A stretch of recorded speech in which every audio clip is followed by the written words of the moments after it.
안녕하십니까. 화성시의원 구영모입니다. 어제 정세균 총리 후보 청문회장에서 제기된 화성시 동탄 택지개발 영향력 행사 의혹에 대해 구체적인 근거에 입각하여 추가 의혹을 보태고자 합니다.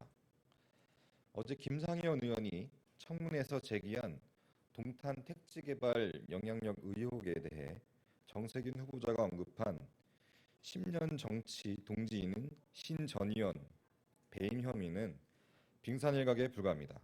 저는 이 사건이 단순히 개인의 일탈을 넘어 정치권과 공무원, 건설업자들이 유착된 대규모 개발 비리 의혹이라고 감히 말씀드리고 싶습니다. 2019년 6월 감사원에서는 지자체 취약 분야 특정 감사를 통해 신 전 의원이 대표로 있는 시행사에 문제가 있다고 밝혔습니다. 그 문제는 크게 두 가지입니다. 첫 번째는 방금 말씀드린 시행사 대표 신 전 의원의 50억 배임 혐의고, 두 번째는 사업 선정 과정에서 드러난 사업자 선정 조작 의혹입니다. 이 두 가지 내용은 이 20장짜리 감사 보고서에 자세히 나와 있습니다.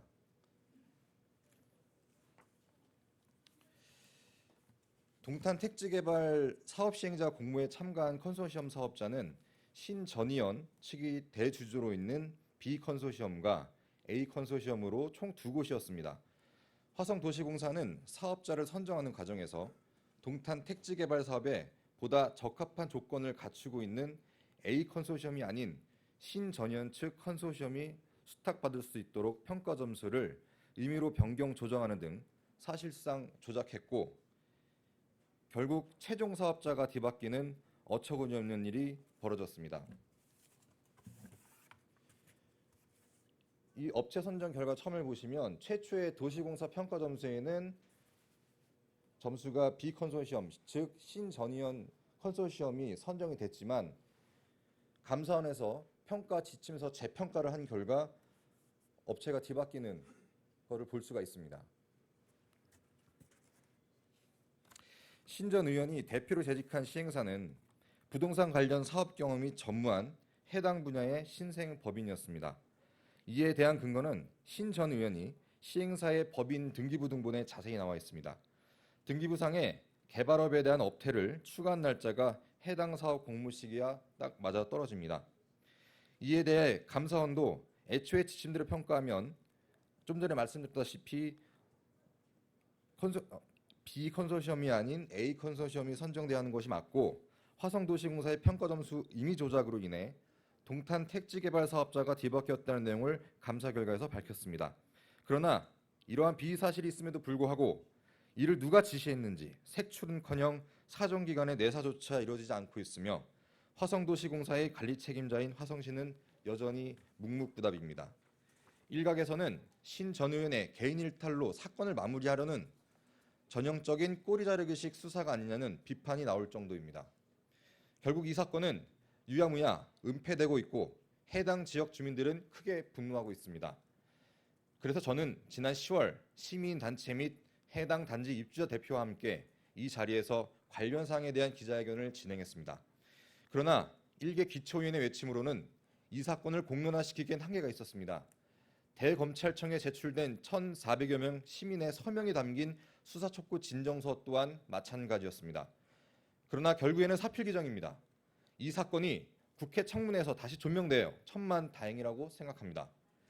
저는 이 동탄 택지개발 영향력 행사 의혹이 신 전 의원의 개인적 일탈이 아닌 조국 사태와 유사한 정세균 게이트로 비화될까 다소 우려스럽습니다. 이 사진, 지금 보시는 이 사진은 하필 해당 의혹이 제기된 동탄 택지개발 사업의 각종 이해관계자들이 동탄 사업을 성공적으로 마치고 이후 화성시 모처 한자리에 모여 화성시의 향후 또 다른 사업 내용을 브리핑받고 있는 사진입니다. 정세균 후보자가 있고요. 그 다음에 흔히들 정세균 후보 라인이라는 해당 지역구 국회의원, 또 그 국회의원은 화성시장을 공천을 하고 또 화성시장의 관리 감찰을 받고 있는 화성도시공사 사장도 함께 있고, 이 자리에는 또 신 전 의원이 시행사 대표 자격으로 참가하고 있는 사진이 되겠습니다. 말씀드린 바와 같이 신 전 의원은 국회의원 신분도 아닌 사업에 관련도 없는 단순 민간 업자임에도 보시는 바와 같이 함께 동석하고 있습니다. 이것을 어떻게 받아들여야 합니까? 정녕 정세균 후보자는 아직도 사업에 대해 몰랐습니까? 배나무 밑에서는 가끔도 고쳐내지 말라고 했습니다. 설령 정세균 후보자가 직접적인 비리에 연루돼 있지 않더라도 한 나라의 국회의장이 지자체의 개발 사업을 논하는 자리에 전혀 이해관계가 없는 개인 사업자와 함께 개발 사업에 관해 브리핑을 받고 해당 사업을 모의했다면 그것만으로 총리 후보자의 심각한 결격 사유가 발생될 거라고 생각합니다. 동탄 택지 개발 사업은 사업 규모가 약 5천억에 달하며 그 수익만 해도 1천억 원에 가까운 대형 개발 사업입니다. 그러나 공공기관의 평가 점수 조작으로 인해 정상적인 시행사가 아닌 개발 사업 경험이 전무한 정치인 출신 법인 사업자의 손아귀에 쥐어져 50억 배임 횡령으로 고발까지 당했는데 누가 하나 책임을 지거나 처벌받는 사람이 없습니다. 하지만 어제 청문회에서 제기된 의혹을 면밀히 살펴보면 왜 이런 사태가 발생됐는지 이제서야 그 퍼즐이 맞춰지는 듯합니다.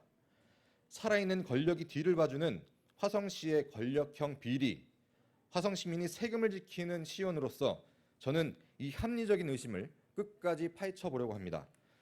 저는 이 자리를 빌어서 검찰에 촉구합니다. 검찰은 동탄 택지 개발에 관한 모든 비리 사실을 A부터 Z까지 원점에서 재수사해야 합니다. 수백 또는 수천억 원의 게이트가 될 수 있는 이 의혹은 화성 시민을 비롯해 국민 모두에게 명명백백 밝혀져야 합니다. 또한 이러한 의혹이 깨끗하게 정리되지 않고서는 정세균 총리 후보자의 임명은 절대 단행돼서는 안 됩니다. 이대로는 대한민국의 미래는 밝지 않습니다. 언론인 여러분의 사실관계 면밀히 파악해 주시길 당부 말씀드리겠습니다. 감사합니다.